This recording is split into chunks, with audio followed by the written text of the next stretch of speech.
The next type of hazard is tsunami.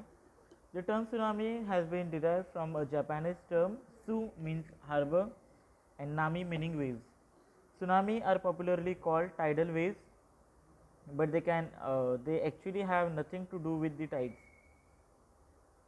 These waves, which often affect distant shore, originate by rapid displacement of water from the lake or the sea, either by seismic activities, landslide, volcanic eruptions, or large meteoroid impact.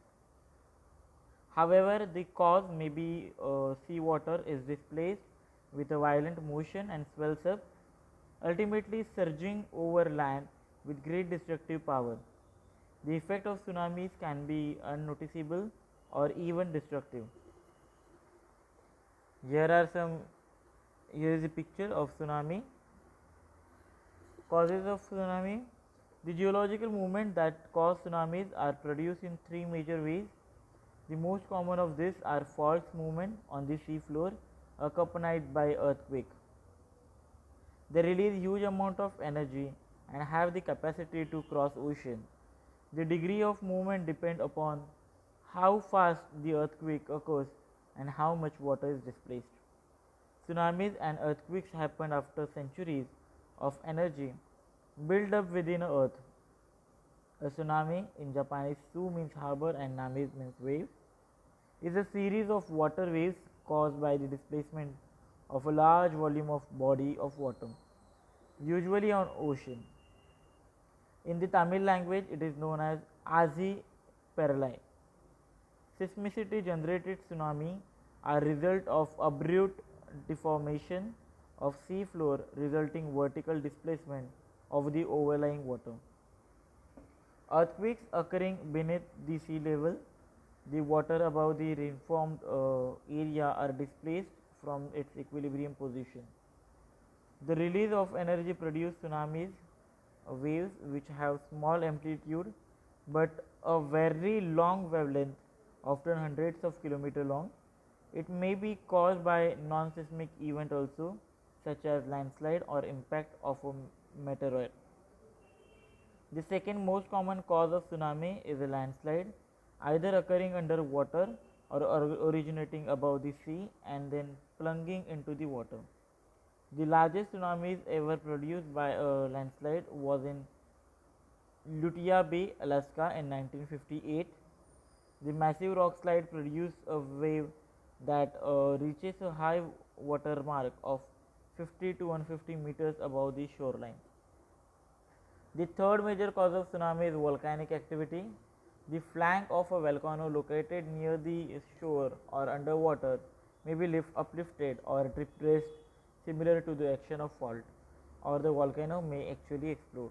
In 1883, the violent explosion of the famous volcano Krakatoa in Indonesia produced tsunami measuring 40 meters, which crushed upon Java and Sumatra. Over 36,000 people lost their lives in the giant waves. Here are some typical adverse effects of tsunamis. Local tsunamis event or those less than 30 minutes from the source cause the majority of the damage. The force of water can raise everything in its path. It is normally the flooding effect of the tsunamis that causes major destruction to the human settlement, roads and infrastructure, thereby disrupting the normal functioning of the society. Withdrawal of the tsunamis causes major damage. As the waves withdraw towards the ocean, they sweep out the foundation of the building, the beaches get destroyed and the houses carried out sea. Damage to ports and airports may prevent importation of needed flood and medical supplies. Apart from the physical damage, there is a huge impact on the public health system. Deaths mainly occur because of drawing as water inundates home. Many people get washed away or crushed by giant waves, and some are crushed by debris causes. There are very few evidences which shows that tsunami flooding has caused large scale health problems. Availability of drinking water has always been a major problem in the areas affected by disaster. Sewage pipes may be damaged causing major sewage disposal problem. Open wells and other ground water may be contaminated by salt water and debris and sewage. Flooding in the locality may lead to crop loss, loss of livelihood like boats and nets, environmental degradation, etc. So here are possible risk reduction measures. While it is of course not possible to prevent a tsunami, in certain tsunami prone countries, some measures have been taken to reduce the damage caused by onshores. Japan has implemented an extensive program of building tsunami walls up to 4.5 meters, that is 13.5 meter high, in front of populated coastal areas. Other localities have built floodgates and channels to redirect the water from incoming tsunamis. Frame structures in area, the wall may have succeeded in slowing down and monitoring the height of the tsunami, but did not prevent major destruction and loss of life. Some other systematic measures to protect coastline against tsunamis include event of the one kind of disaster sometimes lead to the cascading effect untold other disaster. The preparedness to respond such unforeseen chain of event is difficult to visualize and plan, and is going to be one of the challenges to managers engaged in DRR. On 11 March 2011 at 1446 in the northern part of Japan was triggered by a major earthquake of magnitude 9 with an epicenter 130 km of the Pacific coast of Toku region and depth of 24 km. As per Japan Meteorological Agency, the seismic intensity of 7 in the Japanese scale 1 to 7 was recorded in Kurihara city, Miyagi prefecture. Moreover, the intensity of 6 plus was recorded in 28 cities and towns in Miyagi, Fukushima, Ibaraki and Tochigi prefecture. It also included Wakuya town, Toom city, Osaki city. Intensity of 6 or weaker was observed in different parts of the country. Next hazard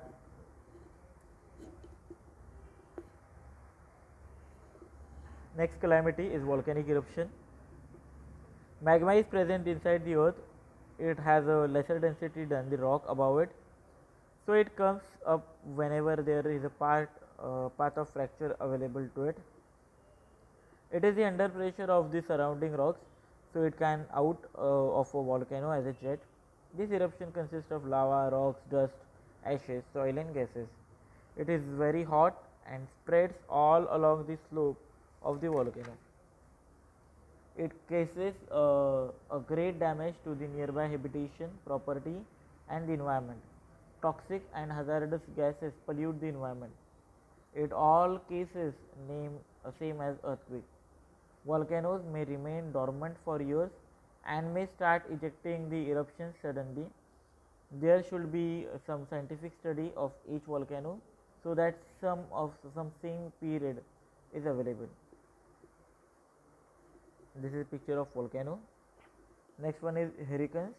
Hurricane is a hurricane is a region of low atmospheric pressure surrounded by high atmospheric pressure, resulting in swirling atmospheric disturbance accompanied by powerful wind blowing in the anticlockwise direction in the northern hemisphere and in the clockwise direction in the southern hemisphere. They occur mainly in the tropical and temperate region of the world. The yearly distribution of tropical hurricanes in the North Indian Ocean indicates large year-to-year variation in the frequency of cyclonic disturbance and tropical hurricanes, but no distinct periodicity. A severe supercyclonic storm with winds up to 250 km per hour crossed the coast in Orissa on October 29, 1999. This may have been the worst hurricane of the country in the Orissa region and was responsible for as many as 10,000 deaths, rendering millions homeless and extensive damage to property and environment. The major natural disaster that affect the coastal region of India is hurricane. And as India is a coastline of about 7516 kilometers, it is exposed to nearby 10% of the world's tropical hurricane. About 71% of this area is in 10 states: Gujarat, Maharashtra, Goa, Karnataka, Kerala, Tamil Nadu, Puducherry, Andhra Pradesh, Orissa, and West Bengal. The island of Andaman, Nicobar, Lakshadweep are also prone to hurricanes. On an average, about 5 to 6 tropical hurricanes from in the Bay of Bengal and Arabian Sea and hit the coast every year. Out of this, 2 or 3 are severe. When a hurricane approaches to coast, a risk of serious loss or damage arises from severe winds, heavy rainfall, storm surges, and river floods. The effect of storm surge is most pronounced in wide and shallow bays exposed to hurricanes, such as in the northern part of Bay of Bengal. On an average, 5 or 6 tropical hurricanes occurs every year, of which 2 or 3 could be severe. Most hurricanes occur in the Bay of Bengal, followed by those in the Arabian Sea, and ratio is approximately 4 by 1.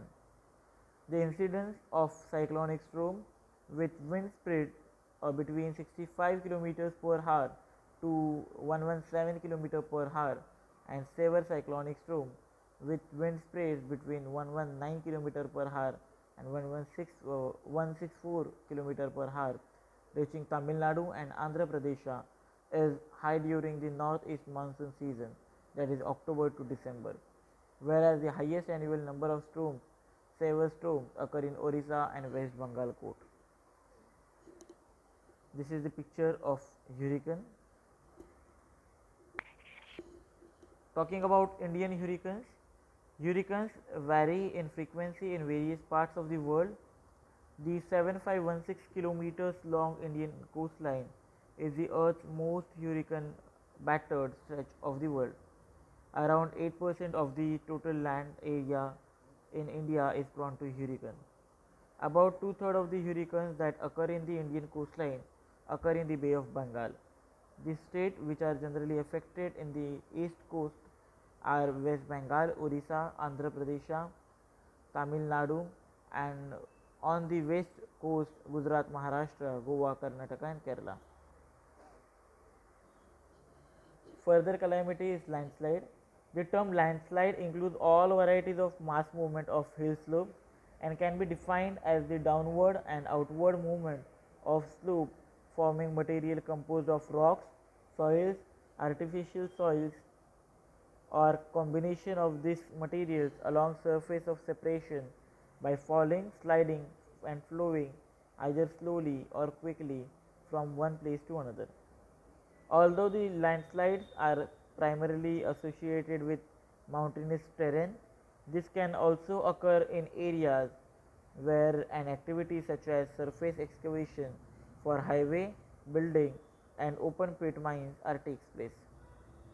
They often take place in conjunction with earthquakes, floods, and volcanoes. At times, prolonged rainfall causing landslide may block the flow of river for quite some time. The formation of river blocks can cause havoc to settlement downstream on its bursting. Mainly affect the Himalayan region and western Ghats of India. Landslides are also common in the Nilgiri range.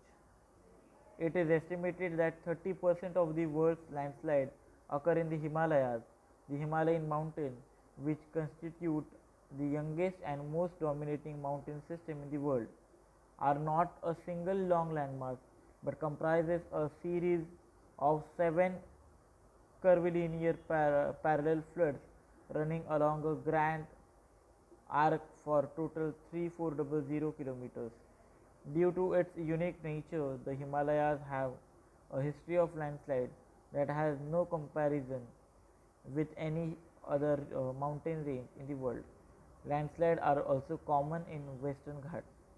In the Nilgiris, in 1978 alone, unprecedented rain in the region triggered about 100 landslides which caused severe damage to communication line, tea garden, and other cultivated crops.